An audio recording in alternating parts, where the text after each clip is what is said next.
Okay. Good morning. I'm Denise Smiler, Chair of the Pennsylvania Gaming Control Board.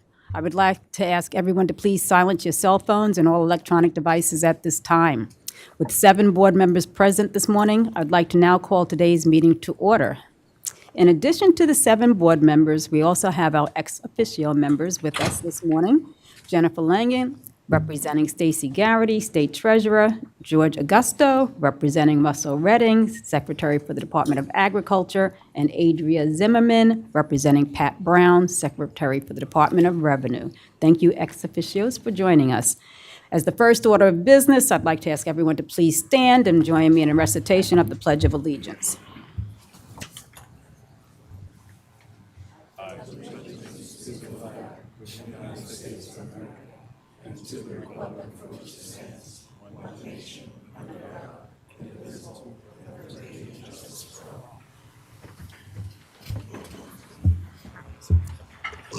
By way of announcements, the board held an executive session yesterday, Tuesday, June 16th, to discuss personnel matters and to conduct quasi-judicial deliberations relating to matters coming before the board. This morning, we will hear from Holdings Acquisition Co. LP, doing business as Rivers Casino Pittsburgh, regarding their petition for approval of reconfigured gaming offerings and approval of a revised gaming floor plan. I would ask the Rivers representatives to please step forward. Good morning, John Donnelly, Donnelly, and with me is Andrew Barnaby, who's the Assistant General Manager. Spell your name. Good morning. Andre. Andre Barnaby, AndreBarnabei. And Mr. Barnaby, are you a lawyer? I am not. Okay, could you please remain standing and be sworn in by the court reporter? Swear or affirm that your testimony today will be true and accurate to the best of your ability. I do. And Mr. Donnelly, thank you for remembering to have everybody spell their names for the court reporter. Okay. All right, today we're presenting and have a project that we've been working on for a long time, over a year, which is an expansion of the casino floor, significant improvements to the high limit areas, significant improvements to the spiral bar in the middle of the floor, which I'm sure you've all seen, a reduction of slot machines, but an addition of new and better and higher performing slot machines, and approximately budget of around $13 to $14 million. Originally it's 14, been value engineered down to around somewhere in the neighborhood of $13 million. I'm happy, very happy that it comes a day after the Supreme Court ruled, and I want to, without being too, well, be very sincere. The friend of the court brief that this board submitted with the help of Steve and your executive director, Kevin, and others, was terrific, I thought. I thought it was the best brief that went up to the Supreme Court, and I say that sincerely. So I think it was very, very helpful, and it's great for the Commonwealth. So congratulations to Steve and his team and everything on that. So. Well, thank you, Mr. Okay, Donnelly. with that, I'll turn it over to Andre. We have a PowerPoint presentation, and we have previously submitted to the OEC and so on. So, Andre, it's all Okay. yours. There we go. All right, we're good. All right, well, good morning, everybody, and I would like to thank you for your time this morning. I'm very excited to be here today to present these proposed changes to Rivers Casino Pittsburgh. I've been with the property now for almost 19 years, and it's very exciting to me to continue to see the reinvestment that we've been able to put into the city of Pittsburgh, Pittsburgh's casino, and all of our team members that continue to work in and around the casino. So it's very important to me, and I'm very proud to work there. And I want to just talk a little bit today about our continued reinvestment that we've done over the years here in Pittsburgh. I want to talk more about where our focus continues into our guest experience. As options for entertainment continue to broaden, options for gaming continue to broaden, we must ensure that our brick and mortar casino in Pittsburgh maintains that attraction to bring our guests in on a regular basis, and to also attract new guests as they come in around Allegheny County and the city of Pittsburgh. So our continued efforts are going to focus on a casino beverage bar, a complete refresh, a refresh of our VVIP lounge, a refresh and connection between our high-limit tables and slots, a refresh in addition to a high-limit cashier option, and a relocation of our credit team and credit office. And I'd like to take you through just some examples. This is certainly not all, but these are just some big-ticket items. We often joke, I think when we built the place, we had the largest garage on the East Coast. It's massive. It's 10 stories. There's a lot of reinvestment that has to take place in that garage to ensure that we are not only compliant, but we are safe and we continue to maintain that. And so there's been a lot of focus on that space in the last couple of years as we've now reached, I believe, almost 17 years in that space. Our poker room recently received a refresh, all new tables, all new Bravo units, new shufflers, new chairs. Again, reinvesting in that poker space and that poker market. Our Wheelhouse Kitchen, which is our 7-day-a-week, 2-day restaurant, received a full kitchen renovation. We took it down floor to ceiling. We added some seating capacity in the restaurant prior to that as a way to study whether or not we could actually turn the space a little bit more, and we were able to. And we've now provided our chefs with some new cooking equipment, expanded cooking equipment, refrigeration, et cetera, to really enhance that ability for us to turn guests, get them into a seat and out of a seat on a quick basis. Our Rivers ballrooms, we've done a refresh of our original ballroom that was added, I think, a couple of years after we opened the facility. And then we recently, it's been about 2 years now, we added a third ballroom space, as well as some breakout rooms shortly after we opened the hotel to really complement our second floor and our over 50,000 square foot of banquet and entertainment space that we have. The Landing Hotel, of course, where we have over 200 rooms, running at a very high occupancy. Really pleased with the performance of the hotel and how that's translated over to event space rental and ultimately, hopefully, there's some gaming revenue dropping to the casino floor. Our Black Card Lounge Edition, which was our top-tier card holder. It's just a VIP dining option for them to get off the floor quickly and grab themselves something to eat. Starbucks, which was a refresh of Chow, which was our original restaurant in that space when we opened. We've replaced the casino carpet 2 different times, and I can tell you that is a quite interesting task to do because everything that's on the carpet has to go out and back. Quite fun. Our gaming chairs have all been replaced for all of our slots, our tables, and our high-limit spaces. Moderano's Prime was a restaurant that replaced Andrew's, a refresh of that space. Flipped was a refresh of the West End Cafe. And then, of course, our event center that opened years after the casino where we host everything from Jay Leno to Pauly D and events and trade shows in between. So again, those are just a couple examples. What do I want to talk about today? So our proposed casino reinvestments. Our gaming floor is around 160,000 square feet, and we're focused on what is on Plan South here, which is actually the south side of the casino along the river. Everything within that red bubbled area is where we're focusing. And so that current space today does house one of our main bars, our high-limit slots, our high-limit tables, our VIP space, as well as some games that are supportive of high-limit play. So first and foremost, our casino bar. Spiral Bar is actually an original bar to the property. That bar is a very, very, very busy bar, and it has become a social spot within the casino. A lot of that bar is at its end of its useful life, and it's time for us to kind of refocus, refresh, and kind of better manage that space. So to do so, we are proposing a new bar with an increase in square footage and an increase in seating capacity. We're also upgrading and updating all of the AV and AV-related technology around that space to continue to make it a focal point of the casino, a social area within the casino, and as we all know, Pittsburghers love sports, a place to watch sports. We'll have additional micro stations. We'll have an ice machine that's built into the bar. And I know that may sound irrelevant, but right now we physically have to move ice from the back of the house across the casino floor into that space.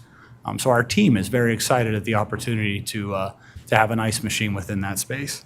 All of this will increase our operational efficiency and provide a better guest experience, and ultimately begin the start of the new look of the interior of Rivers Casino Pittsburgh. So I'd like to share a rendering. I apologize, I can't really blow it up any bigger. But the physical footprint of the bar changes. It becomes a rectangular bar. You'll see a lot of modern and sleek design added with a light color palette to try to brighten the casino up. When the casino was built, it was heavy into browns and the darker color palettes, and we're trying to refresh that to make it more of a modern look through the whole casino, again, starting with this project here. You'll see that there are some tables on the photo there on the left side, again, kind of creating that social element, the ability for you to maybe grab a drink with a group of friends and kind of have a place to gather and enjoy your evening. Next, I'd like to highlight our casino VVIP area. This is an area that is for our top-end players. We intend to refresh that space. All new furniture, all new carpet, wall coverings, paintings. We're going to have a concierge booth that is currently inside the room. We're going to move that out into the high-limit VIP area, which I will show you here shortly. We're going to refresh the bar in that space as well, because that's also an original bar in that area, so new equipment there. And again, provide that social space, that level of privacy that our higher-end guests are looking for. We're also going to have a larger kitchen space and food prep area. We serve some daily food offerings in that space today. We'll continue to do that going forward, and also gives us the ability to produce some special events for things like Steeler watch parties or different holiday event parties that we do within the room with some higher level of catering. A look at this space, again, kind of going on that Rivers blue, if you will, lighter, brighter, just a complete refresh of that space. And this space, again, is on that south end of the property, has a balcony that goes out overlooking the river, is a very, very nice space for our VVIP guests. Our credit office and satellite cage, as I mentioned, we were looking to relocate the credit office. It's currently on the north end of the property, so we would be moving it to the south end to incorporate it into this reinvestment. Our satellite cage addition, we currently have a satellite cage that focuses on our high-limit table area. In the new design, it will not only be able to support tables, but it will be able to support tables, high-limit slots, anyone coming off the main casino floor, and a proposed parlor room, which I will address here in a moment. High-limit tables, this area, it keeps it close to the bar that we have in VVIP. We have a refreshed carpet in that space, wall coverings, all new TVs, all new chairs, just a complete refresh of that space. In addition to that, we would like to be considered to add a high-limit parlor room. This parlor room would house 2 semi-private blackjack tables that would have an exclusive cashier window, have all new furniture and enhanced audio visual. We've gone down to the detail that the players playing in this room could actually Bluetooth into the speakers and play whatever music they choose. It's kind of an option that is becoming more relevant to us as more and more groups from outside of Pittsburgh visit, more and more athletic groups come to the city and look for things to do on nights and weekends, and it'll really provide a nice sense of comfort and flexibility for the different groups that we're seeing today.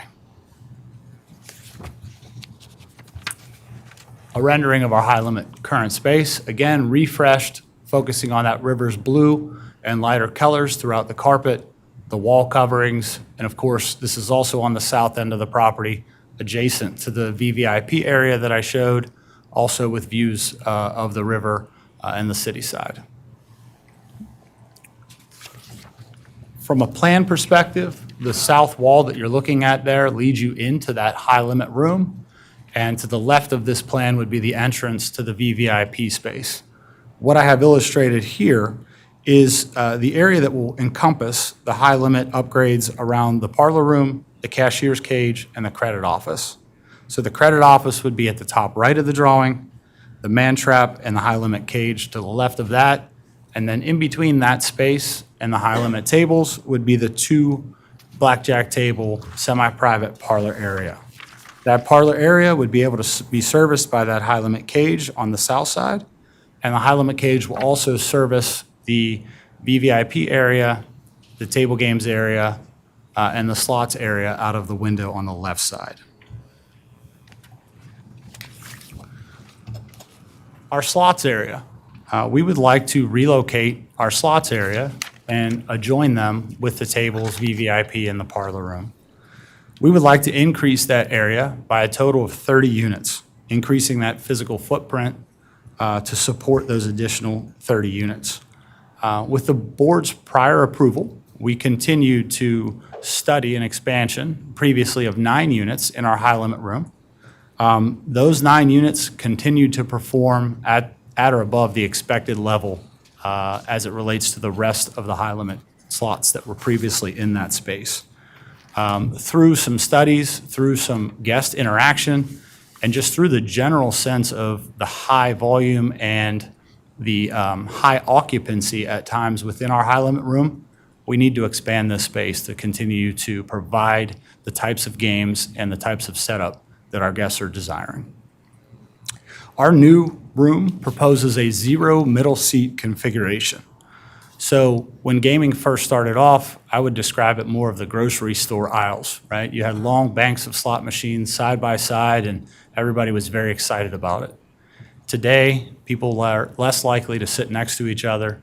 They enjoy a little bit more comfort and space and elbow room, and that's exactly what this space is intended to provide. We'll have a jackpot processing area for our slot attendants so that any guests that hit a jackpot, we have the ability to quickly service them and allow them to continue play. So this is a vantage point, actually would be if you were sitting at the future bar. That would be looking in at the new face of the high-limit area. This would also be visible as you come in from the guest elevators. Our guest elevators out of our parking garage is about where 90-ish% of people enter our building. So this will be a highly visible space. It'll sit to the right of that new bar, and it'll have a very welcoming portal, as you'll see as you come into the space. This is the overhead plan of that space.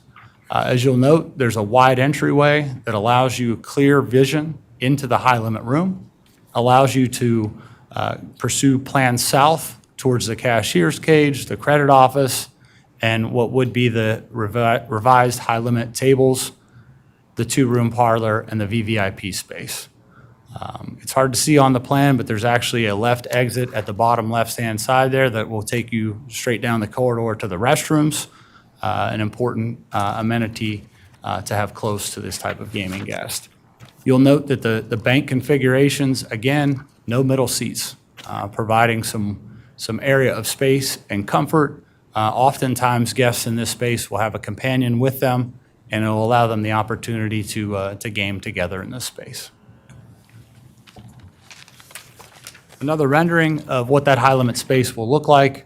Again, that portal kind of taking you down the center, a very inviting, light, well-lit area with games off to the left and the right. The cashier window, kind of hard to see there on the back left, and then the vision through that opening into the high-limit table area. Over to the right-hand side of that rear is where you will enter the VVIP space. So all of that space will be adjoined together, whereas today it is separate spaces. Which brings us here today for us to request the proposal to reconfigure our floor.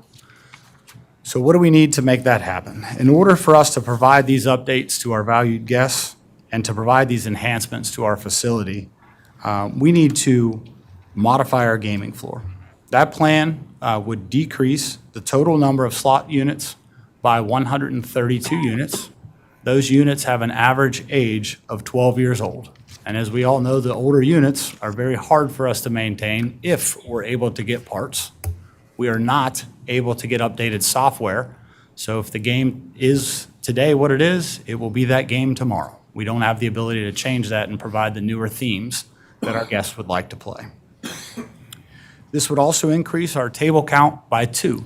Those 2 units are specifically to provide that semi-private parlor room space that is in addition to the facility. As referenced previously, the proposed changes are designed to enhance the gaming experience for our players by introducing that new high-limit room, refreshing and expanding the high-limit table games area, and updating our VIP lounge. Our objective, as always, is to maximize the gaming revenue for both Rivers Casino and the Commonwealth of Pennsylvania, and also to provide the best possible player experience. As we know, that continues to be a very competitive landscape, and we hope that this continues to give us a competitive edge to stay on the forefront of brick and mortar casinos within the Commonwealth and surrounding states. And with that, thank you. Andre, one question. The floors in the casino floors increased by 570 square feet. Is that correct? Yeah, so with some of the reconfiguration, a couple of walls came down. We had to increase a hallway, the size of the hallway to be able to take the egress into the restroom. So there was some previous non-gaming space that is being captured now on the gaming floor. But the gaming floor was submitted in our petition outlining those changes, as well as us maintaining the 50-50 split between smoking and non-smoking. Give or take a percentage. I think there might be a little bit more non-smoking than gaming, or than. And if approved, when does construction start? I could get my hammer out now. We are ready to go. We have permits in with the city that have come through. We would be very excited to start this project as early as next week. That's all we have, Madam Chairman. Thank you. OEC, do you have any questions? I do. Sarah Kolesar, Kolesar, Enforcement Counsel with the Office of Enforcement Counsel. You propose removing 132 slot units while adding 30 new high-limit slots and 2 table games. How did you determine that a net reduction in total slot units will not reduce overall slot revenue? Yeah. So Rivers Casino started out with 3,000 units when we first opened, and over time we've made some reductions to the floor. Those reductions to the floor continued to result in higher gaming revenues. In this case, we did some trial and error. We previously went and requested the ability to add 9 units to the gaming floor space inside of our high-limit room, and we studied the results of that. The results of those 9 units, taking us from 71 to 80, pretty much maintain the same win per unit for our high-limit room. As we all know, high-limit rooms out-earn the main gaming floor, and we really kind of started looking at occupancy from there. Generally speaking, anytime you're less or more than 80% occupied, you need more units. And that space consistently has those 80% days. Now, granted, they're on weekends and nights, but it's still there. It's an opportunity for us to add in more of the same themes that our guests are looking for, as well as new themes. As we all know, the Global Gaming Show is coming up in October, and that'll be right prior to the expansion of this project. So we'll be able to look at all the new themes, all the new product that's out there, and really hopefully showcase it here in Rivers Casino Pittsburgh first. In your presentation, you listed prior investments such as parking garage repair, poker room, Starbucks, etc. For each prior project that involved gaming floor changes, did the return on investment meet, exceed, or not meet expectations? Anything that we've done gaming floor related has either met or exceeded our expectations. In fact, in all of the things that I mentioned there, with the exception of maybe one that is a non-gaming amenity, everything's either met or exceeded the expectations. And we're working on the last one. It's a business unit that we operate, but it's a global brand, and we're working through it with them. And will there be any impact on the number of employees at Rivers Pittsburgh as a result of the slot reduction? We don't anticipate any changes to staff as a result of this. And will there be any reduction of work hours of Rivers Pittsburgh employees as a result of the reduction? There will not be. I have no further questions. Thank you. Any questions, Commissioner Manzano Diaz? Thank you, Madam Chair. Good morning. Morning. You are talking about the repairs of the garage, and you said you have a huge garage. Yes, we do. As part of the repair, we're very concerned about people leaving children unattended. And so as part of that repair, are you putting additional cameras there? Are you putting more additional infrared cameras there to address the issue of unattended minors in cars? Sure. Well, unattended minors in cars is obviously a very serious subject, and we take it very seriously at Rivers in Pittsburgh. I can tell you what we are doing and what we have done. I'm not familiar with the infrared cameras myself, but I do know that we have placed some 360-degree cameras in the garage, which have the ability to film 360 degrees versus a pointed camera in one solo location. And I know that that has helped our surveillance team tremendously, not only within the gaming floor, but within the parking garage. So we continue to make sure that our lighting is correct. We continue to make sure that we have actual physical vehicles that our security team drives throughout the property that are labeled with security, that have flashing lights. And we are very diligent with our signage throughout the entire garage, before you get into the garage, as you get into the elevators, while you're on the gaming floor, telling everybody how serious we take it.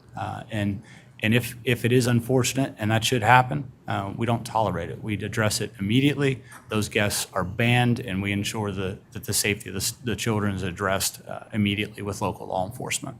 So in terms of the repairs, are you anticipating adding more cameras? Because you have 10 levels, so, and then obviously a huge space. Are you anticipating as part of the repair to add new cameras there, or are you planning to keep the camera numbers the same? I think right now the plan would be to keep the numbers the same. We've added cameras throughout the past. I couldn't speak specifically to how many, but most of those repairs are focused around the physical structure of the garage and ensuring the integrity and working with a third party to make sure that it meets the structural integrity that a garage is required for. Okay. The other question I had was, I'm looking for it, oh, yeah. I don't know, these are not numbered, so I can't say. It says high-limit upgrades. And in there, you have something called the man trap. Can you tell me what a man trap is? Sure can. So I'll show you. But, a man trap is just a term that has been used for a room that has two doors, that only one door can open at a time. So it's more of a safety measure for the cashiers, as well as the money that's within the cashier's room. So in order for you to physically get into the cage, you have to go into a smaller room that's like a vestibule. You open door one. When door one closes, then door two may be opened. So it prevents people from tailing them in or getting into their space unnecessarily. I was wondering what a man trap was. I mean, Yeah. it could be a lot of different things, so thank you very much for the clarification. That's all I have. Any other questions? Yeah, I'd like to ask a Commissioner question, Dillon? too. How long do you think that this project's going to take? Yeah, we are prepared to do the entire project at one time under one GC with a multi-phased opening. We think we could achieve opening the new bar concept just prior to Thanksgiving if all the stars align, and then early Q1 for the remainder of the project. We're going to continue to look for opportunities to possibly open some of the other rooms, possibly our high-limit tables or VVIP area, if we're able to construct a portal where guests could safely go through the space that's still under construction. And what kind of disruption do you think that's going to occur with the current casino operations? It's change, right? Everybody, most people take change, in an ambiguous way, and I think that once a week goes by, our guests are going to really understand what the flow is. We've got communications prepared that we're willing and able to send out to our guests to give them a heads up ahead of time.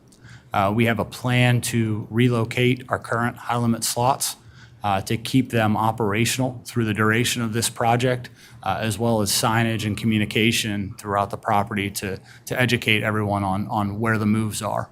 We also have a satellite bar area that we're ready to set up, and we have 2 other bars that will be opening more operational hours for to accommodate for the time what Spiral Bar would be closed. Thank you. Any other questions? Commissioner Quinones? Good morning. Can you speak to the $13 million spend around the investments, partnerships with local and minority vendors? Yeah, I know that our general contractor, Mascaro Contracting in Pittsburgh, has been asked to source and look through their local and minority spend. They, in fact, are local. They are on the north side in Pittsburgh, headquartered maybe a mile from the casino. And I know that through prior construction projects with them, they do pool a lot of local resources. We are currently going through the bidding process, and we looked for local first. I can tell you, I don't think it's been awarded yet, but I will speak to, there was a competitive bid. The local contractor was higher, and we intend to give that to the local sub, just to keep that business in and around the city. Thank you. You're welcome. Any other questions or comments? Oh, thank you. Actually, my fellow commissioners asked all of my questions, so that's nice. OEC, do you have a presentation? We have no formal presentation, just a brief statement, if I may. Certainly. Okay. We request that if you approve the request for reconfigured gaming offerings and revised gaming floor plan, that your approval be conditioned upon fulfillment of the conditions set forth in OEC's answer. And finally, subject to the conditions set forth in the pleadings, OEC has no objection to the petition of Holdings Acquisition doing business as Rivers Pittsburgh for approval of reconfigured gaming offerings and a revised gaming floor plan. In addition, OEC has no objection to the petitioner's motion for confidentiality. Lastly, OEC respectfully requests that OEC's motion for confidentiality be granted. Thank you. Rivers, do you have any questions for Enforcement Council? None, thank you. Commissioners, any questions for Enforcement Council? Any closing words? Rivers? Sorry? Closing words. Oh, no. All I want to say is we're ready to go and eager, and I appreciate our task, my task was to get this on the June agenda so that we could get it done as quickly as possible. So happy and glad that OEC and Cyrus and Sarah worked very closely with us. FIU, too, the financial unit did a lot of work, quick and good. So I thank everybody for that, and we're raring to go. Thank you. That concludes this proceeding. This matter will be put before the board for a vote later this morning during the Office of Chief Counsel's portion of the agenda. Chair, I'm sorry, may I add one thing? Certainly. OEC has no objection to the Rivers putting their PowerPoint into the record, if they choose to. No objection from us. I'm I sorry. move the PowerPoint into the record. And there's no objection, so moved. And anything else, OEC? Nothing further, thank you. Thanks for the heads up, Sarah.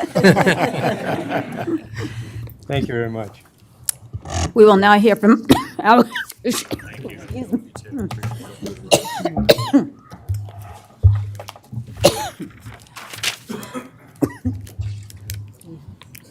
no. We will now hear from our Executive Director, Kevin O'Toole. Kevin?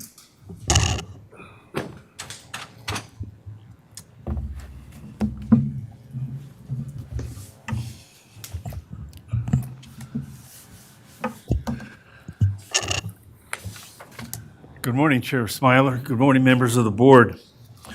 The board's Office of Communications issued its press release this morning to report the combined total gaming revenue generated during May 2026 from all forms of gaming, along with fantasy contests. May was a very successful month.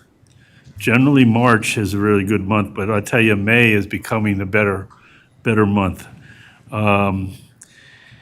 for the generation of gaming revenue for the land-based casinos, as well as the online gaming operators. May of 2026 generated $625,467,000 in aggregated revenue, an increase of 3.93% over aggregated revenue from a year ago, May of 2025. It's important to note that this past May's gaming revenue of over $625 million was a new high for gaming revenue in a single month. From the land-based casinos, slot machine revenue totaled $232,063,000. This was the second highest monthly slot machine revenue for land-based casinos to date. Also, the online gaming products of iSlots, iTables, and iPoker generated $254,825,000 in total revenue. And that was the second highest monthly total for those three gaming verticals aggregated together. Additionally, and probably most importantly, total gaming taxes paid to the Commonwealth from gaming revenue in May of 2026 was almost $270 million. It was $269,949,950 in tax revenue for that month. That's my report for this morning. Thank you very much. Thank you, Kevin. Now we will hear from our Office of Human Resources Director, Heidi Zula. Heidi.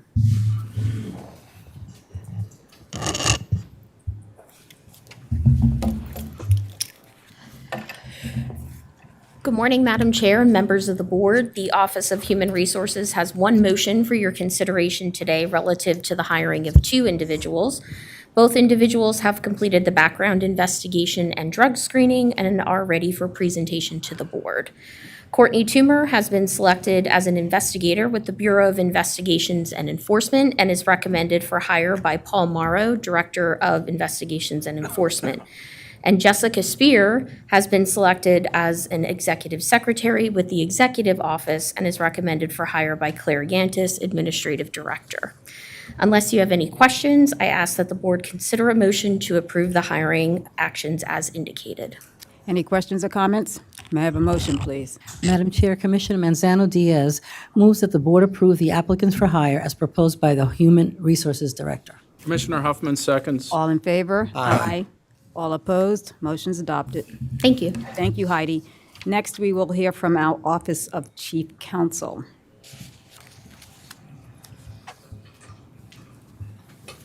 Morning. Good morning. Don't let Mr. Donnelly's comments go to your head. It's not going to change my recommendation on that petition. To that point, Chad had a lot to do with the briefs that were filed and the success we've had, as has Doug Sherman, the prior chief counsel. This thing's been around forever, so I am but a small piece in a much bigger project. So, but it was very nice of John to say that. So thank you, John. Our first agenda item relates to advance notice of proposed rulemaking, which Senior Counsel Robert Wood will present. Good morning, Madam Chair, members of the board. As Steve has indicated this morning, I have one item for the board's consideration, an advance notice of proposed rulemaking, or ANPR. The ANPR is a less frequently utilized process which provides agencies with an opportunity to solicit input on potential regulatory actions. In this ANPR, PGCB seeks input on a potential 6 to 5 blackjack payout allowance limited to live dealt retail blackjack tables with capped low denomination minimum wagers. Pennsylvania's brick and mortar facilities, in spite of record-setting revenues, have shown areas of stagnation in table game revenues. At the same time, higher minimum wager requirements may be dissuading some patrons from retail blackjack offerings in play. As PGCB evaluates means of keeping both the gaming industry competitive and accessible to all levels of players We are asking for input from both the regulated industry and patrons on this topic.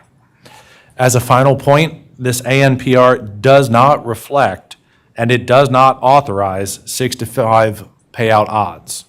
Should the board wish to proceed further following the 90-day comment period, it will do so through the regular regulatory process.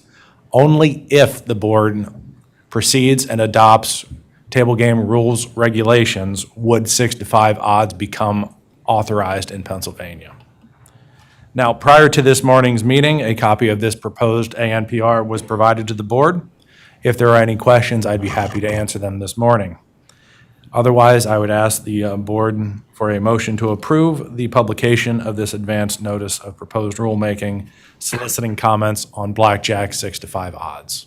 Any questions or comments? May I have a motion, please? Madam Chair, Commissioner Huffman moves that the board approve the publication of the advance notice of proposed rulemaking soliciting public comments on blackjack 6-5 odds as proposed by the Office of Chief Counsel. Madam Chair, Commissioner Gainey seconds. Aye. All opposed? Motion's adopted. Thank you.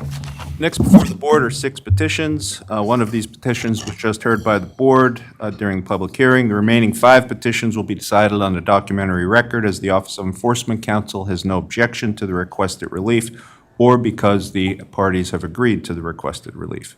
In each of these matters, the board has, in advance of this meeting, been provided with all the documents filed of record prior to today. The first petition before the board today is Holding Acquisition Company, LP, doing business as River Casino Pittsburgh's petition seeking approval of a revised gaming floor plan. As the board just heard during the public hearing, Rivers is requesting a slight expansion of its gaming floor space, the removal of 132 slot machines, but thereafter the addition of 30 high-limit slot machines, as well as the additions of 2 high-limit table games, along with other general upgrades. Unless the board has any questions of the Office of Chief Counsel, this matter is now ready for the board's consideration. Any questions or comments? May I have a motion, please? Madam Chair, Commissioner Gainey moves that the board grant Holdings Acquisition, CO, LP, doing business as Rivers Casino Pittsburgh's petition for approval of reconfigured gaming offerings and approval of a revised gaming floor plan as described by the Office of Chief Counsel, subject to the conditions that will be outlined in the board's order. I further move that both parties' motion to protect confidential information be granted. Commissioner Dunbar seconds. All in favor? Aye. All opposed? Motion passes. Next is a request from Games Global USA, Inc. for approval of a corporate restructuring, which will result in a change of control. Games Global USA, Inc. is a licensed interactive gaming manufacturer. In March of 2026, Games Global filed their petition seeking approval of several transactions that will result in 2 newly created holding company entities and a new trust being inserted into their existing corporate structure. These 2 new entities and trust will possess the same ownership and management as the current entities, and no funds are being exchanged for this transaction. Games Global asserts that the change of control is being done to enhance financial efficiency and will have no impact on the current management or operations of the company. The Office of Enforcement Counsel has no objection to the petitioner's request for approval of these transactions, subject to conditions outlined in their answer. Both parties have also requested that certain information in the pleadings be maintained as confidential, and the Office of Chief Counsel agrees with those requests, and this matter is now right for the board's consideration. Any questions or comments? May I have a motion, please? Madam Chair, Commissioner Dillon moves that the board grant Games Global USA, Inc.'s petition for approval of corporate restructuring and change of control as described by the Office of Chief Counsel, subject to the conditions that will be outlined in the board's order. I further move that both parties' motion to protect confidentiality information be granted. Commissioner Quinones Sanchez seconds. All in favor? Aye. All opposed? Motion passes. Gaming Arts LLC's petition for waiver of licensing requirement is next before the board. Gaming Arts LLC has applied for a slot machine manufacturer license. Gaming Arts is a direct, wholly owned subsidiary of Mercer Gaming US LLC, who itself is a subsidiary of Mercer.com AG. Mercer.com AG is part of an extensive list of subsidiaries who make up the Mercer Group, a German company who provides products and services in brick-and-mortar casinos, as well as interactive gaming and sports wagering sectors. Merkur AG's sole stockholder is the Gosselman Foundation, a foundation established under German law. The beneficiaries of the foundation do not hold any ownership interest in the foundation. They do, however, hold a right to a share of an annual distribution as determined by the foundation's executive board. Because these beneficiaries hold no ownership interest, Gaming Arts is requesting a waiver of the principal license requirements. Merkur AG has an executive board which is responsible for day-to-day operations and a supervisory board which performs the role of board of directors. Stefan Myers is a private attorney and is legal advisor to the supervisory board. Gaming Arts originally argued that Mr. Myers' role as outside counsel does not require licensure. However, they have now agreed that Mr. Meyer should and can be licensed. The Office of Enforcement Counsel filed an answer stating they had no objection to the waiver of licensure requirements for the individuals listed as beneficiaries of the foundation. However, OEC believes Mr. Myers must be licensed, and as I indicated, the petitioner has now agreed to that, so this matter is now ripe for the board's consideration. Any questions or comments? May I have a motion, please?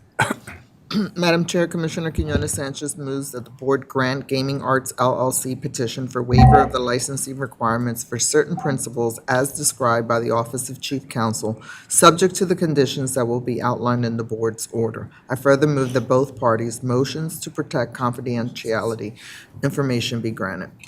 Commissioner Manzano Diaz, second. All in favor? Aye. All opposed? Motion's adopted. Next before the board is Maya Pelletirio's petition to lift the suspension of her non-gaming employee registration. By way of background, on November 3rd, 2025, the Office of Enforcement Counsel filed a complaint seeking emergency suspension of Ms. Pelletirio's non-gaming employee registration after receiving notice that she had been charged with criminal offenses stemming from an assault involving an individual with whom she had a personal relationship. As a result of these charges, the board's executive director issued an emergency order suspending her registration. A hearing was held, and subsequently, the Office of Hearings and Appeals recommended the suspension remain in place, and the board upheld that suspension. Ms. Pelletrino is now asking the board to lift the suspension, stating in a request that all criminal charges have been dismissed. The Office of Enforcement Counsel confirmed this fact, and that Ms. Pelletiro faces no further criminal charges and has no objection to the requested relief that the suspension be lifted, and this matter is now ripe for the board's consideration. Any questions or comments? May I have a motion, please? Madam Chair, Commissioner Manzano Diaz moves that the board grant Maya Pelletirio's petition to lift the suspension of her non-gaming employee registration as described by the Office of Chief Counsel. Commissioner Huffman seconds. All in favor? Aye. All opposed? Motion carries. The next petition before the board pertains to a request for removal from the lifetime self-exclusion list. An individual with the initials JS placed himself on the self-exclusion list on December 2nd, 2015, choosing the lifetime self-exclusion option. In January of 2026, JS filed his request for removal from the list. However, he did not provide the required problem gambling assessment form, and therefore the Office of Hearings and Appeals denied the request. He later submitted the required form, signed by a certified assessment provider, confirming that an assessment of JS was performed and that problem gambling treatment was not recommended. The Office of Enforcement Counsel filed an answer to that request, stating it had no objection to JS's request, as it has been more than 10 years since his placement on the list, and he submitted all the required documentation, including the assessment.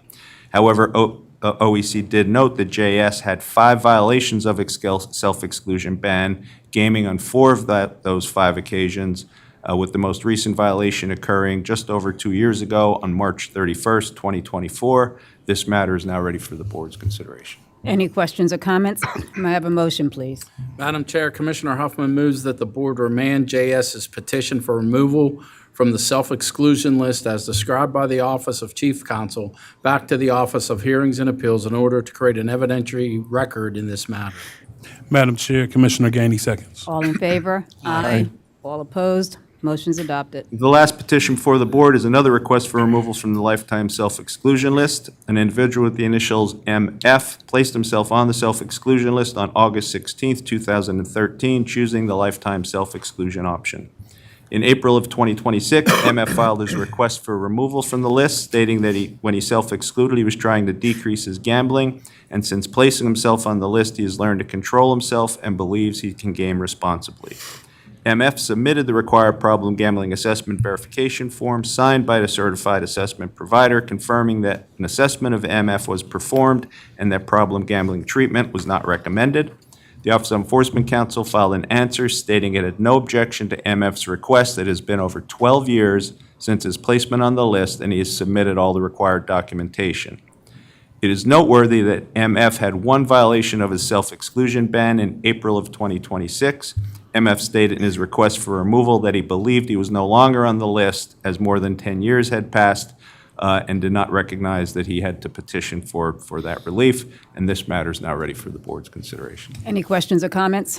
May I have a motion, please? Madam Chair, Commissioner Gainey moves that the board grant MF's petition for removal from the self-exclusion list as described by the Office of Chief Counsel. Commissioner Dunbar seconds. All in favor? Aye. All opposed? Motion passes. Next, presenting withdrawals and surrenders as well as reports and recommendations is Deputy Chief Counsel Chad Zimmerman. Good morning, Commissioners.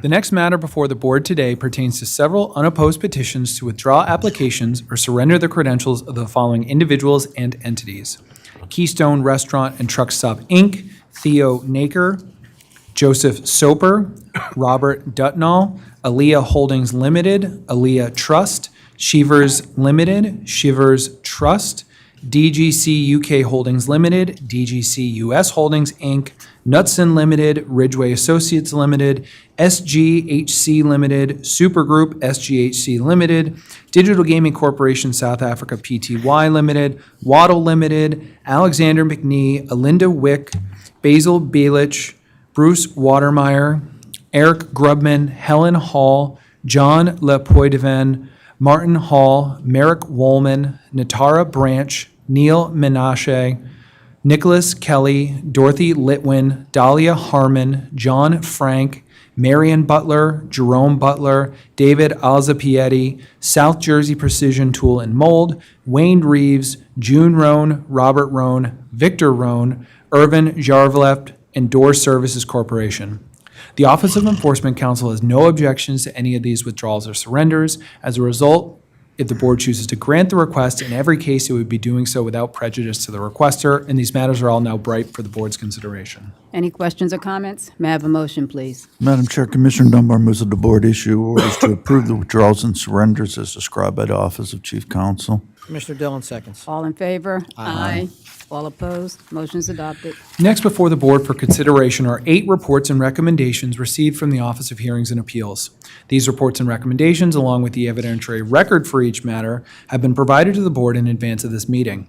Additionally, the persons involved have each been notified that the board would be considering their matter today and that each would have the ability to come forward and briefly address the board. If any of these persons are present today and would like to address the board, they should come forward when their name is called. The first report and recommendation before the board today is Sadiq Shabazz. Mr. Shabazz holds a non-gaming employee registration for employment as a scheduling specialist at Evolution US LLC. On March 13, 2026, the Office of Enforcement Counsel filed a complaint for emergency suspension of Mr. Shabazz's registration after receiving notice that he had been criminally charged with felony and misdemeanor offenses. As a result of these charges, the board's executive director issued an emergency order suspending Mr. Shabazz's registration. As a result of the suspension, Evolution terminated Mr. Shabazz. A hearing in this matter was held on April 7, 2026. OEC appeared presenting both documentary and testimonial evidence. Mr. Shabazz also appeared and testified on his own behalf. It is alleged that on February 17, 2026, Mr. Shabazz engaged in a verbal altercation with the victim of his crimes in the lobby of an apartment building, where he made threats towards the victim, pulling out and pointing a firearm at him. Mr. Shabazz testified he notified Evolution of his arrest, but was not aware he needed to notify the board. He further stated that he is innocent of the charges. However, all charges remain pending at this time. Following the hearing, a report and recommendation was issued recommending that the suspension of Mr. Shabazz's registration remain in effect, and this matter is now ripe for the board's consideration. Any questions or comments? May I have a motion, please? Madam Chair, Commissioner Dillon moves that the board adopt the report and recommendation issued by the Office of Hearings and Appeals as described by the Office of Chief Counsel, and that the suspension of Sadiq Shabazz's non-gaming employee registration remain in effect. I further move that certain information, which will be outlined in the board's order, be redacted. Commissioner Quinones Sanchez seconds. All in favor? Aye. All opposed? Motion's adopted. Next is Andre Castro's report and recommendation. On June 2025, the Office of Enforcement Counsel filed a petition to place Andres Castro on the board's involuntary exclusion list after discovering that he was part of a Wind Creek fraud group where members of the group would utilize lost or stolen financial instruments to fund iGaming accounts. They would use those stolen funds to game or withdraw the funds at the casino. Consequently, the board placed Mr. Castro on the involuntary interactive gaming exclusion list September of 2025. Mr. Castro is now requesting early removal from the list. The Office of Enforcement Counsel filed an answer objecting to Mr. Castro's request, and a hearing in this matter was held on March 18, 2026. OEC appeared prepared to present testimony and documentary evidence. However, Mr. Castro failed to appear, and OEC moved to deny the petition for failure to prosecute. Following a hearing, a report and recommendation was issued recommending that Mr. Castro's request for removal from the involuntary interactive gaming exclusion list be denied, and this matter is now ready for the board's consideration. Any questions or comments? May I have a motion, please? Madam Chair, Commissioner Quinones Sanchez moves that the board adopt the report and recommendations issued by the Office of Hearings and Appeals as described by the Office of Chief Counsel and deny Andre Castro's petition for removal from the involuntary interactive gaming exclusion list. I further move that certain documents which will be outlined in the board's order be marked as confidential or be redacted. Commissioner Manzano Diaz, second. All in favor? Aye. All opposed? Motion passes. The next report and recommendation before the board today pertains to Eugene Joyner's request for removal from the board's involuntary exclusion list. The board placed Mr. Joyner on the involuntary exclusion list in April of 2019 after it was found that while gaming at Sugar House Casino, which is now Rivers Philadelphia, he was pinching bets. In September 2024, Mr. Joyner filed his request for removal from the list, stating he is not looking to go to casinos but would like to be able to utilize sports betting applications. The Office of Enforcement Counsel filed an answer objecting to Mr. Joyner's request, and a hearing in this matter was held April 9, 2026. Mr. Joyner failed to appear, and OEC moved to have his petition denied. Thereafter, a report and recommendation was issued recommending that Mr. Joyner's petition for removal from the list be denied, and this matter is now ready for the board's consideration. Any questions or comments? May I have a motion, please? Madam Chair, Commissioner Manzano Diaz moves that the board adopt the report and recommendation issued by the Office of Hearings and Appeals as described by the Office of Chief Counsel and deny Eugene Joyner's petition for removal from the involuntary exclusion list.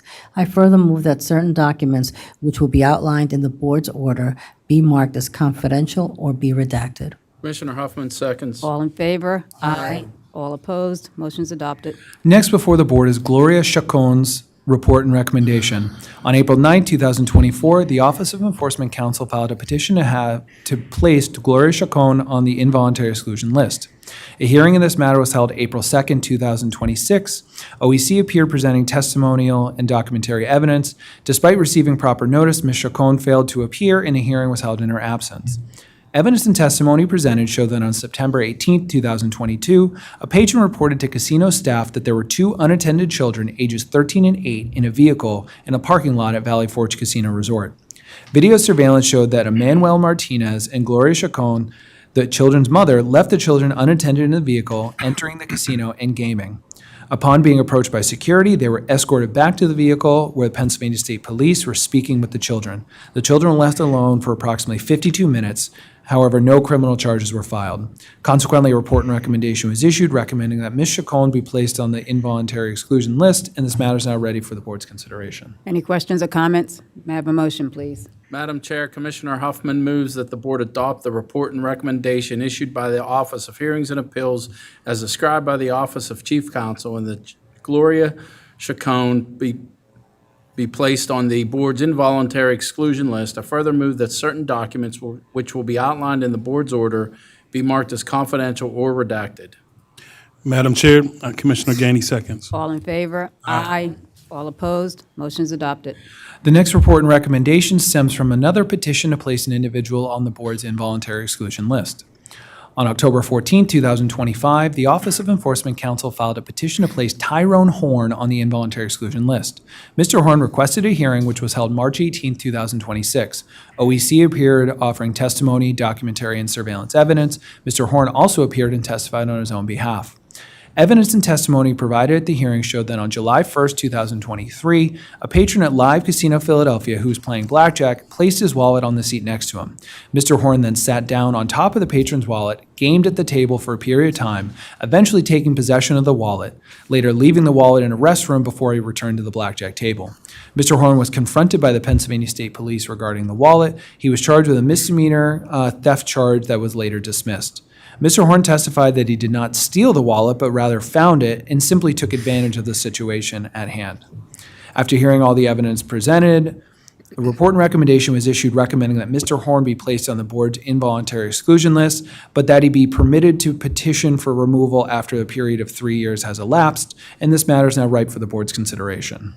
Any questions or comments? May I have a motion, please? Madam Chair, Commissioner Gainey moves that the board adopt in part and reject in part the report and recommendations issued by the Office of Hearings and Appeals as described by the Office of Chief Counsel, and that Tyrone Horn be placed on the board's involuntary exclusion list.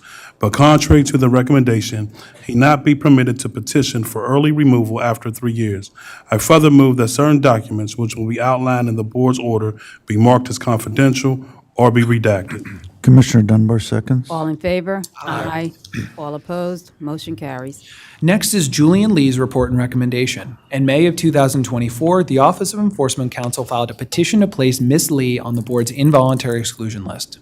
A hearing in this matter was held March 3rd of 2025. OEC appeared presenting testimony, documentary evidence, and surveillance evidence. Ms. Lee appeared testifying on her own behalf with the help of a Korean interpreter. Evidence and testimony presented showed that on June 28, 2023, Ms. Lee, a companion and 3 children, ages 8, 9, and 13, entered Mount Airy Casino Resort. Upon attempting to check in at the hotel, Ms. Lee was informed by Mount Airy staff that it was an adults-only establishment for individuals 21 and up. Ms. Lee briefly entered the hotel room and that she and her companion and the children exited the property. Approximately 1 hour later, Ms. Lee, her companion, and the children re-entered the hotel and quickly proceeded to the elevators and went to the hotel room.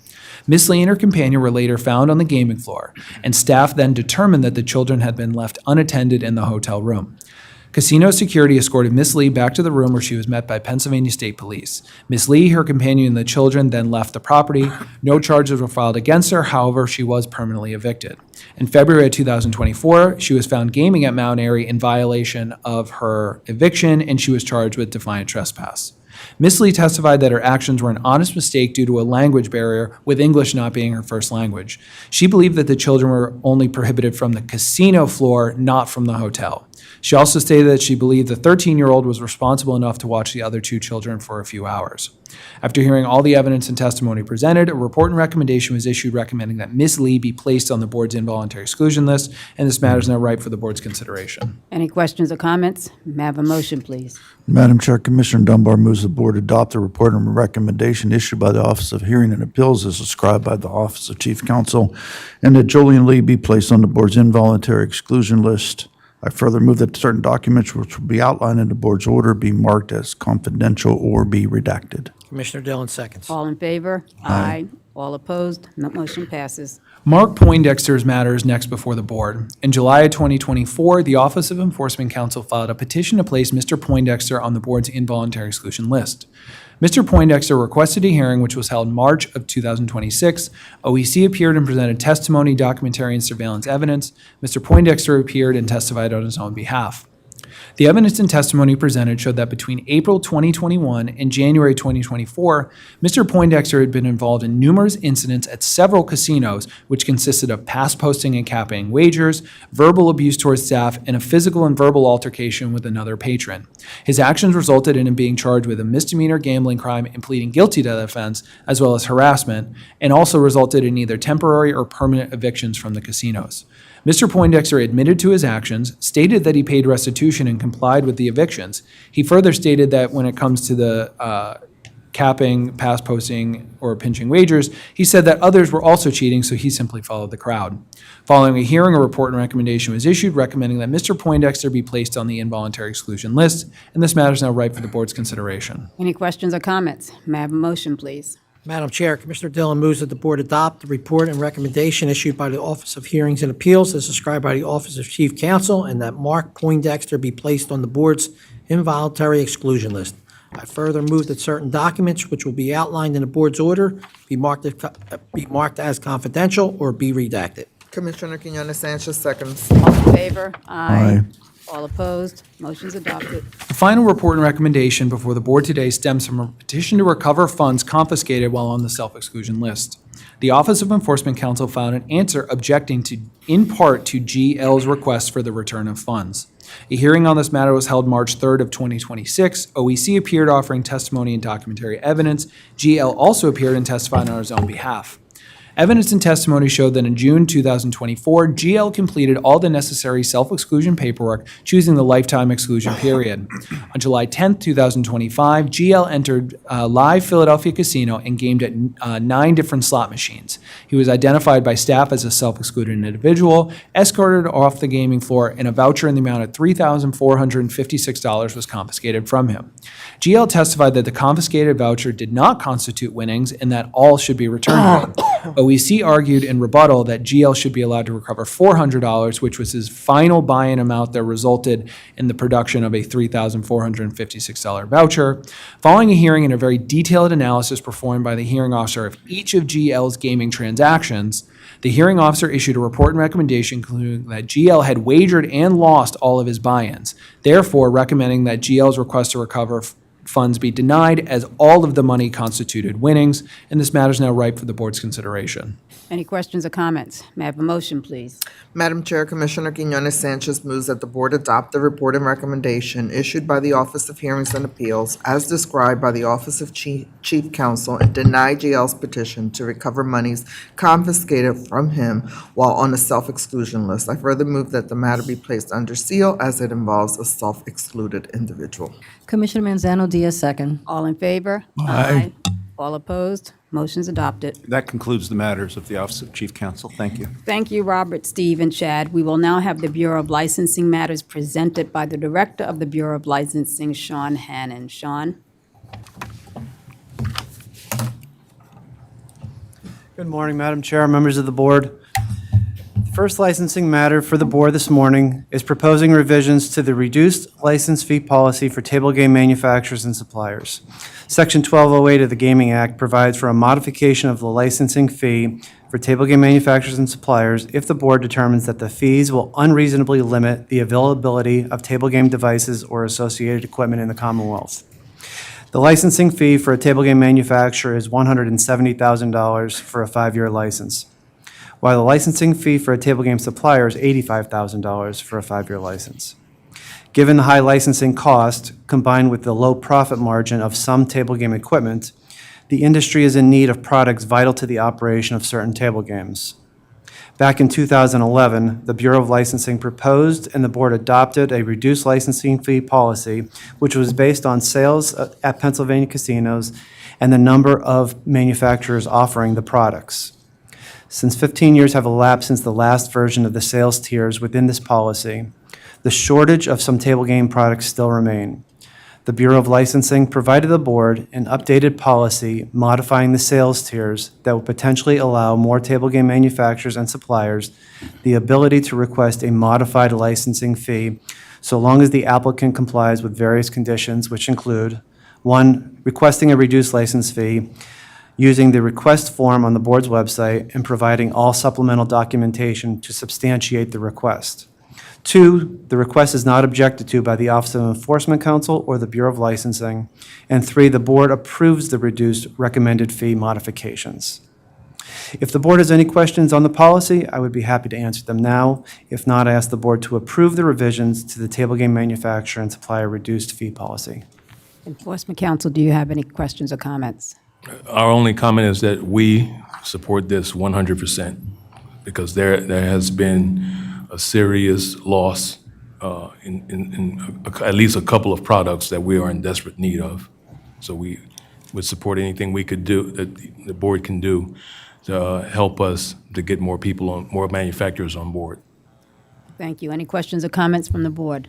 Hearing none, may I have a motion, please? Madam Chair, Commissioner Manzano Diaz moves that the board adopt the reduced license fee policy for the table game manufacturers and suppliers as described by the Bureau of Licensing. Commissioner Huffman seconds. All in favor? Aye. All opposed? Motion's adopted. The next licensing matter for your consideration is the renewal of a sports wagering operator license for American Wagering Incorporated. Formed in 1995, its principal place of business is in Las Vegas, Nevada. The company operates retail and mobile sports books and provides risk management services and technology to its various partners. The Bureau of Investigation and Enforcement has completed its investigation, and the Bureau of Licensing has provided you with a background investigation and suitability report. I provide you with a draft order and ask that you consider the order to renew the sports wagering operator license for American Wagering Incorporated. The Office of Enforcement Counsel has no objection. Any questions or comments? May I have a motion, please? Madam Chair, Commissioner Huffman moves that the board grant the sports wagering operation license renewal as described by the Bureau of Licensing. Madam Chair, Commissioner Gainey seconds. All in favor? Aye. All opposed? Motion carries. Next, we have consideration of an interactive gaming manufacturer license for Incentive Games U.S. Limited. Formed in 2022, its principal place of business is in Edinburgh, Scotland. The company intends to develop and provide a suite of pay-to-play and mini-casino games to licensed operators in Pennsylvania. The company was granted interim authorization on May 5th, 2026. The required investigation is complete, and licensing has provided you with the background investigation and suitability report. I provide you with a draft order and ask that you consider the order to approve Incentive Games U.S. Limited for an interactive gaming manufacturer license. Enforcement Counsel has no objection. Any questions or comments? May I have a motion, please? Madam Chair, Commissioner Gainey moves that the board grant the interactive gaming manufacturer license as described by the Bureau of Licensing. Commissioner Dunbar seconds. All in favor? Aye. All opposed? Motion's adopted. Next is the video gaming terminal operator license renewal for Excel Entertainment Gaming, PA, LLC. The company was formed in 2018, and its principal place of business is in Burr Ridge, Illinois. The company intends to maintain and operate video gaming terminals on the premises of VGT establishment licensees in Pennsylvania. The required investigation is complete, and licensing has provided you with a background investigation and suitability report. I provide you with a draft order and ask the board consider the order to renew the video gaming terminal operator license for Excel Entertainment Gaming, PA, LLC. Enforcement Counsel has no objection. Any questions or comments? May I have a motion, please? Madam Chair, Commissioner Dunbar moves that the board grant the video gaming terminal operator license renewal as described by the Bureau of Licensing. Commissioner Dillon seconds. All in favor? Aye. All opposed? Motion passes. In addition is the consideration of a video gaming terminal establishment conditional license for CHR Corp. Doing business as Rudders Store 117. The board may conditionally license an establishment provided the applicant has never been convicted of a felony, is current on state taxes, has submitted a completed application, and has not been convicted of a gambling law violation. A preliminary review of these applicants indicates that they meet this criteria. Please note that this is strictly a conditional approval. Final approval will be based on the applicant meeting all the eligibility criteria provided in the statute. A final eligibility determination will follow investigation and site inspection by the Bureau of Investigation and Enforcement. I provided you with a draft order and asked the board consider a motion to approve the video gaming terminal establishment conditional license for CHR Corp. Doing business as Rudders Store 117, located at 4517 Business 220 in Bedford. Enforcement Counsel has no objection. Any questions or comments? May I have a motion, please?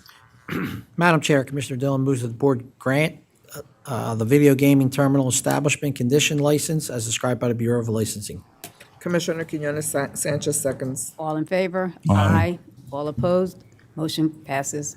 Next, there are principal, key employee, and qualifier licenses. Licensing has provided you with a proposed order for 13 principals, 1 key employee, and 2 qualifiers. I ask that the board consider the order approving these licenses. Enforcement Counsel has no objection. Any questions or comments? May I have a motion, please? Madam Chair, Commissioner Quinones Sanchez moves that the board grant the principal, key employee, and qualifier licenses as described by the Bureau of Licensing. Commissioner Manzano Diaz, second. All in favor? Aye. All opposed? Motion carries. There are also principal and key employee temporary credentials. Licensing has provided you with an order regarding the issuance of temporary credentials for 3 principals and 8 key employees. I ask that the board consider the order approving these credentials. Enforcement Counsel has no objection. Any questions or comments? May I have a motion, please? Madam Chair, Commissioner Manzano Diaz moves that the board grant the temporary, principal, and key employee credentials as described by the Bureau of Licensing. Commissioner Huffman seconds. All in favor? Aye. All opposed? Motion is adopted. Additionally, for your consideration are gaming employee permits and non-gaming employee registrations. Licensing has provided you with a list of 294 individuals to whom the Bureau has granted temporary or full occupation permits and 158 individuals to whom the Bureau has granted registrations under the authority delegated to the Bureau of Licensing. I ask that the board consider a motion approving the order. Enforcement Council has no objection. Any questions or comments? May I have a motion, please? Madam Chair, Commissioner Huffman moves that the board approve the applications for gaming employee occupation permits and non-gaming employee registrations as described by the Bureau of Licensing. Madam Chair, Commissioner Gainey seconds. All in favor? Aye. All opposed? Motion is adopted. Next, there is a recommendation of denial for one gaming and one non-gaming applicant. Licensing has provided you with the order addressing the applicants who the Office of Enforcement Counsel has recommended for denial. I ask the board consider the order approving these denials. Enforcement Council continues to request denial in each matter. Any questions or comments? May I have a motion, please? Madam Chair, Commissioner Gainey moves that the board deny the gaming and non-gaming employee application as described by the Bureau of License. Commissioner Dunbar seconds. All in favor? Aye. All opposed? Motion is adopted. The next matter for your consideration is withdrawal requests. In each case, the license, permit, or registration is no longer required. For today's meeting, I've provided the board one key employee, 18 gaming, and 6 non-gaming applicants. I ask that the board consider the orders approving these withdrawals. Enforcement Council has no objection. Any questions or comments? May I have a motion, please? Madam Chair, Commissioner Dunbar moves that the board grant the withdrawal of key employee, gaming, and non-gaming employee application as described by the Bureau of Licensing. Commissioner Dillon seconds. All in favor? Aye. All opposed? Motion passes. Finally, for consideration are gaming service provider registrations. Licensing has provided you with an order and an attached list of 6 registered gaming service provider applicants. I ask that the board consider the order registering these gaming service providers. Enforcement Council has no objection. Any questions or comments? May I have a motion, please? Madam Chair, Commissioner Dillon moves that the board approve the gaming service provider registrations as described by the Bureau of Licensing. Commissioner Quinones Sanchez seconds. All in favor? Aye.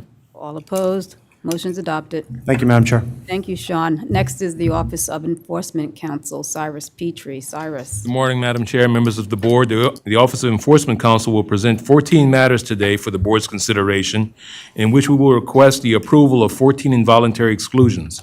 The introduction to these matters will be presented by Deputy Chief Enforcement Counsel Dustin Miller. Good morning, Chair Smiler, members of the board. Dustin Miller on behalf of the Office of Enforcement Counsel, MILLER. The remaining matters on the agenda consist of enforcement actions in which the Office of Enforcement Counsel filed petitions seeking the involuntary exclusion of individuals who are inimical to the interests of the Commonwealth and/or licensed gaming therein. In each instance, the petition for exclusion has been filed with the Board's Office of Hearings and Appeals and properly served upon the individual named in each petition.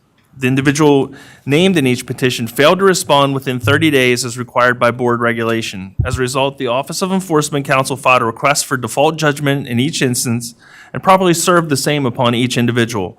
Therefore, all facts in each petition are deemed admitted, all filed documents have been provided to the board, and the matters are presently ripe for board consideration. In each instance, if the board orders the proposed exclusion, each individual's photo, personal identifiers, and a summary of the inimical conduct may be placed on the board's public website. Once again, in each matter, we will provide a summary of the facts and make a request for the appropriate board action. Good morning, Thomas Monan, MONAGHAN, with the Office of Enforcement Counsel. Next matter on the agenda for board's consideration is a request to place Pamela Hackenberg on the board's interactive gaming and voluntary exclusion list. Ms. Hackenberg used her employment to fraudulently misappropriate over $500,000 in public funds and used those funds primarily to fund her interactive gaming account. Ms. Hackenberg was criminally convicted and incarcerated for her actions. Office of Enforcement Counsel now requests the board place Pamela Hackenberg on the interactive gaming and voluntary exclusion list. Any questions or comments? May I have a motion, please? Madam Chair, Commissioner Manzano-Diaz moves that the board approve the addition of Pamela Hackenberg to the PGCB involuntary exclusion list for the conduct described by the Office of Enforcement Counsel. Commissioner Huffman seconds. All in favor? Aye. All opposed? Motion's adopted. Good morning, Chair, members of the board. Andrea Roberts, ROBERTS, Assistant Enforcement Counsel. The next matter on the agenda is a request to place Anna Huang on the involuntary exclusion list. Ms. Huang was present at Live Casino and Hotel Philadelphia on 14 separate dates when she downloaded free play from 6 players' cards belonging to other individuals. Law permanently banned Ms. Huang from their property as a result of these incidents. Ms. Huang was criminally charged for her actions. At this time, the Office of Enforcement Counsel requests the board place Anna Huang on the involuntary exclusion list. Any questions or comments? May I have a motion, please? Madam Chair, Commissioner Huffman moves that the board approve the addition of Anna Hong to the PGCB involuntary exclusion list for the conduct described by the Office of Enforcement Counsel. Madam Chair, Commissioner Gainey seconds. All in favor? Aye. All opposed? Motion's adopted. Good morning, Chair Smiler, members of the board. David Tepper, TEPPER, on behalf of the Office of Enforcement Counsel. The next matter on the agenda is a request to place Andre Key on the involuntary exclusion list. On 2 separate occasions, Mr. Key placed or removed wagers a total of 10 times after the time for placing wagers had expired at Rivers Casino, Philadelphia. As a result of cheating, Mr. Key received a total of $500 to which he was not entitled. At this time, the Office of Enforcement Counsel requests that the board place Andre Key on the board's involuntary exclusion list. Any questions or comments? May I have a motion, please? Madam Chair, Commissioner Gainey moves that the board approve the addition of Andre Key to the PGCB involuntary exclusion list for the conduct described by the Office of Enforcement Counsel. Commissioner Dunbar seconds. All in favor? Aye. All opposed? Motion passes. The next matter on the agenda is a request to place Robert Richardson on the involuntary exclusion list. Mr. Richardson followed 2 patrons out of Parks Casino and assaulted one of the patrons in the parking lot, where he stole a wallet containing approximately $3,500. Mr. Richardson was criminally charged with felony robbery and related offenses, and the charges are currently pending. At this time, the Office of Enforcement Counsel requests that the board place Robert Richardson on the board's involuntary exclusion list. Any questions or comments? May I have a motion, please? Madam Chair, Commissioner Dunbar moves that the board approve the addition of Robert Richardson to the PGCB involuntary exclusion list for the conduct described by the Office of Enforcement Counsel. Commissioner Dillon seconds. All in favor? Aye. All opposed? Motion is adopted. Good morning, Madam Chair, members of the board. Kelsey Scorado, SCIRROTTO, Assistant Enforcement Counsel with the Office of Enforcement Counsel. The next matter on the agenda for the board's consideration is a request to place Whitley Williams on the interactive gaming involuntary exclusion list. Ms. Williams created 30 fraudulent accounts on BetMGM and Borgata interactive gaming platforms using the personal identifying information of other individuals. All of the accounts were closed and the devices were blocked by the operators. No criminal charges were filed. The Office of Enforcement Counsel now requests that the board place Whitley Williams on the interactive gaming involuntary exclusion list. Any questions or comments? May I have a motion, please? Madam Chair, Commissioner Quinones Sanchez moves that the board approve the addition of Whitley Williams to the PGCB involuntary interactive gaming exclusion list for the conduct described by the Office of Enforcement Counsel. Commissioner Manzano Diaz, second. All in favor? Aye. All opposed? Motion passes. The next matter on the agenda is a request to place Anusharavan Kanatov on the involuntary exclusion list. On 2 separate occasions, Mr. Kanatov assisted an 18-year-old underage patron with gaining access to the gaming floor at Parks Casino by providing the underage patron with his New York State identification. Mr. Kanatov was charged with disorderly conduct, and he entered a guilty plea for the offense. The Office of Enforcement Counsel now requests that the board place Anusharavan Kanatov on the involuntary exclusion list. Any questions or comments? May I have a motion, please? Madam Chair, Commissioner Manzano Diaz moves that the board approve the addition of Ann Shuravan Quantava to the PGCB involuntary exclusion list for the conduct described by the Office of Enforcement Counsel. I further move that this gentleman be placed automatically, shall be automatically removed from the involuntary exclusion list after 1 year. Commissioner Huffman seconds. All in favor? Aye. All opposed? Aye. The motion's adopted. The next matter on the agenda is a request to place Duwan Raymond on the involuntary exclusion list. Several patrons reported a domestic incident in the elevator at the parking garage at Rivers Pittsburgh Casino. The individuals involved in the dispute were found in their vehicle by Rivers Security. When they arrived, Juwan Raymond was actively choking and striking his female companion in the vehicle. Mr. Raymond was arrested and charged with felony strangulation and a number of other related charges. Mr. Raymond was also permanently evicted from the Rivers Pittsburgh property for his actions. At this point, the Office of Enforcement Counsel now requests that the board place Juwan Raymond on the involuntary exclusion list. Any questions or comments? May I have a motion, please?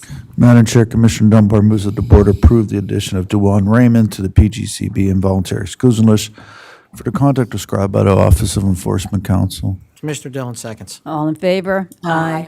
All opposed? Motion passes. Good morning, Chair, members of the board. John Crowe, CROHE, Senior Enforcement Counsel for the Office of Enforcement Counsel. The next matter on the agenda for the board's consideration is a petition to place Rodney Hammond Jr. on the involuntary casino exclusion list and the involuntary interactive gaming exclusion list. Mr. Hammond fraudulently established accounts using the personal identifying information of others and utilized accounts created by others on the BetMGM, FanDuel, and Tropicana interactive platforms to conduct gaming activity while under the age of 21, including sports wagering activity on offerings on which he would have been prohibited from wagering as he was rostered on an NCAA men's college football team. At this time, the Office of Enforcement Counsel requests that the board place Rodney Hammond Jr. on the involuntary casino exclusion list and the involuntary interactive gaming exclusion list. Any questions or comments? May I have a motion, please? Madam Chair, Commissioner Huffman moves that the board approve the addition of Rodney Hammond Jr. to the PGCB involuntary interactive gaming exclusion list for the conduct described by the Office of Enforcement Counsel. Madam Chair, Commissioner Gainey seconds. All in favor? Aye. All opposed? Motion's adopted. The next matter on the agenda for the board's consideration is a petition to place Michael Statham Jr. on the involuntary casino exclusion list and the involuntary interactive gaming exclusion list. Mr. Statham fraudulently utilized accounts created by others on the FanDuel interactive platform to conduct gaming activity while under the age of 21, including sports wagering activity on offerings on which he would have been prohibited from wagering as he was rostered on an NCAA men's college football team. At this time, the Office of Enforcement Counsel requests that the board place Michael Statham Jr. on the involuntary casino exclusion list and the involuntary interactive gaming exclusion list. Any questions or comments? May I have a motion, please?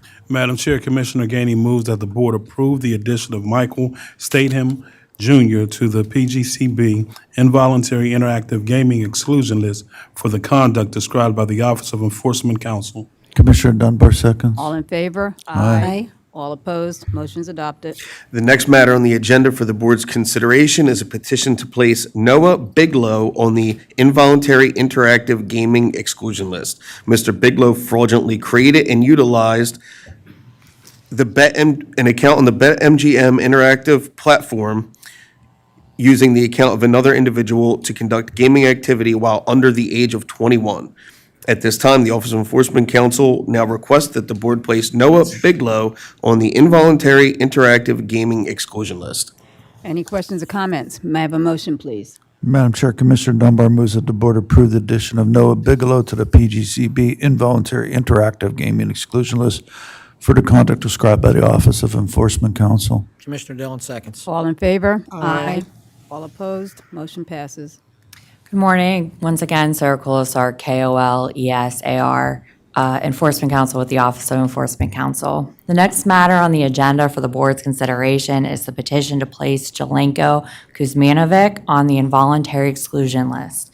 Mr. Kuzmanovic was present at Valley Forge when he assisted his 20-year-old daughter in accessing the gaming floor, engaging in gaming activity at multiple slot machines, and obtaining and consuming one alcoholic beverage.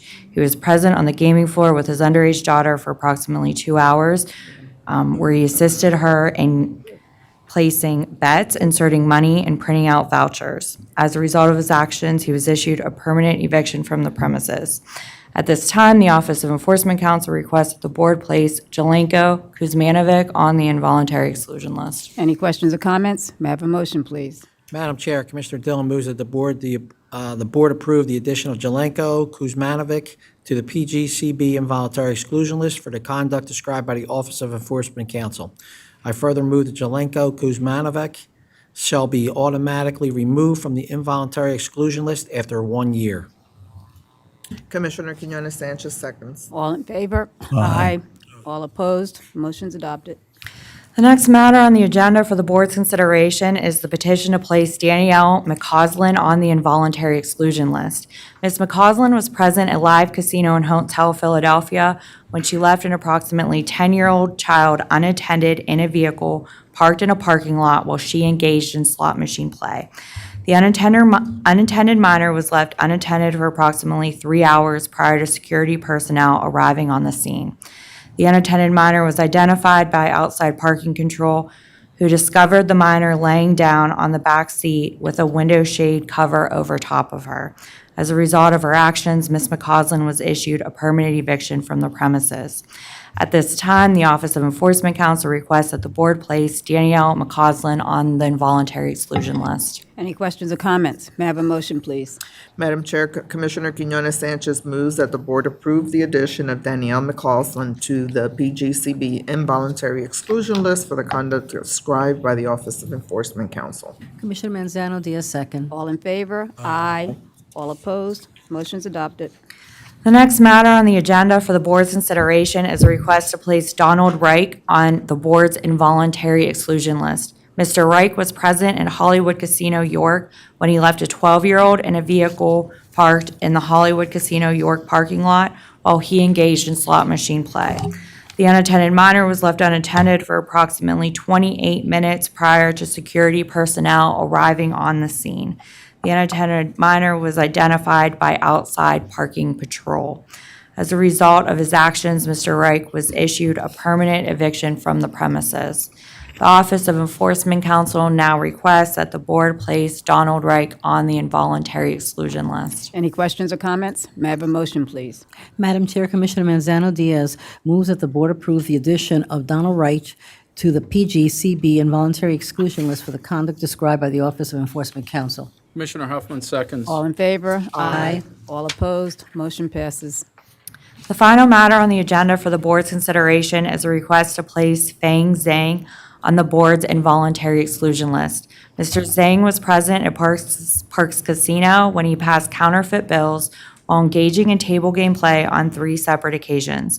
As a result of his actions at Parks Casino, Mr. Zhang was criminally charged and entered a guilty plea to 1 count of a misdemeanor theft-related offense. In addition, while Mr. Zhang was present at Valley Forge Casino, he passed counterfeit bills while engaging in table game play. As a result of his actions at Valley Forge Casino, Mr. Zhang was criminally charged and entered into a guilty plea to 1 count of a misdemeanor offense related to use of unlawful currency. As a result of his actions, Mr. Zhang was issued permanent evictions from the premises of both Parks and Valley Forge Casino. At this time, the Office of Enforcement Counsel requests that the board place Fang Zhang on the involuntary exclusion list. Any questions or comments? May I have a motion, please? Madam Chair, Commissioner Gainey moves that the board approve the addition of Fang Zhang to the PGCB involuntary exclusion list for the conduct described by the Office of Enforcement Counsel. Commissioner Dunbar seconds. All in favor? Aye. All opposed? Motion is adopted. That concludes the business of the Office of Enforcement Counsel. The last item on the agenda today is public comment. Is there anyone in the room that would like to address the board? Seeing no one, that concludes today's meeting. The next public meeting of the board will be held on Wednesday, July 22nd, 2026 at 10 a.m. at this location. And now, may I please have a motion to adjourn? Madam Chair, Commissioner Dunbar moves we adjourn. Commissioner Dillon seconds. All in favor? Aye. All opposed? Motion passes. Thank you. The meeting is adjourned.